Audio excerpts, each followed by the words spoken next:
Public speaking എനിക്ക് ഒരുപാട് ഇഷ്ടമാണ്. അതിന് കിട്ടുന്ന ഒരു ഓപ്പർച്യൂണിറ്റിയും ഞാൻ നഷ്ടപ്പെടുത്താറില്ല. എൻ്റെ ഒരുപാട് നാളത്തെ കാത്തിരിപ്പിന് ശേഷം എന്നെ ഇങ്ങോട്ട് വിളിച്ച് ഒരു ഓപ്പർച്യൂണിറ്റി കിട്ടിയ ഒരു വീക്കെൻഡ് ആയിരുന്നു ഇത്. നന്ദിയുണ്ട് ചേട്ടാ, നന്ദിയുണ്ട്. എൻ്റെ റെഡിയാകലും ആ സെഷൻ്റെ ലാസ്റ്റ് മിനിറ്റ് പ്രിപ്പറേഷനുമായിട്ടുള്ള ഒരു മൾട്ടി ടാസ്കിങ് സംഭവം കുറച്ചുകൂടെ കളറാക്കി. പിന്നെ എന്ത് കാര്യവും ലാസ്റ്റ് മിനിറ്റ് ഒന്ന് റഷ് ചെയ്ത് ചെയ്യാൻ എന്ത് സുഖമാണല്ലേ.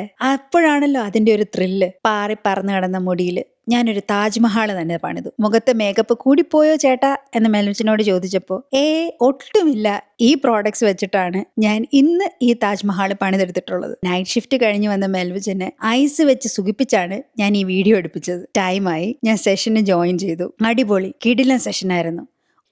ഞാൻ സെഷന് കയറിയ ടൈമിൽ മെൽവിച്ചൻ ഒന്ന് റെസ്റ്റ് എടുത്തു. തിരികെ വന്നപ്പോൾ ലഞ്ച് ടൈം ആയിട്ടുണ്ടായിരുന്നു. സോ ബെഡൊക്കെ ഒന്ന് മേക്ക് ചെയ്ത് ഞാൻ കിച്ചണിലേക്ക് കയറി. സാറ്റർഡേ എൻ്റെ ഒരു കത്തിവെക്കൽ ഡേ ആണ്. ഇങ്ങനെ ആരെയെങ്കിലും വിളിച്ച് കത്തി വെച്ചിട്ടാണ് ഈ വീട്ടിലെ എൻ്റെ ടാസ്ക് ചെയ്യാനുള്ള മോട്ടിവേഷൻ ഞാൻ കണ്ടെത്തുന്നത്.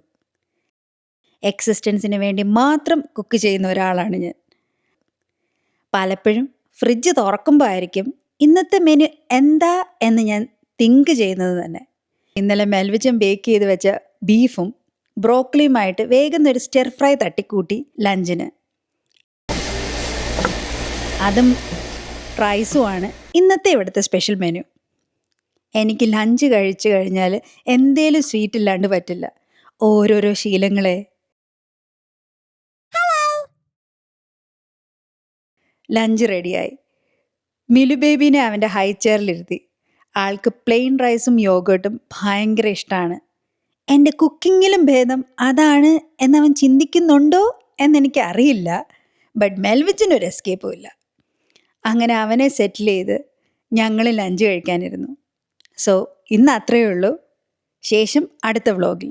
ഇനിയും സന്ധിക്കും വരയ്ക്കും വണക്കം. Bye bye.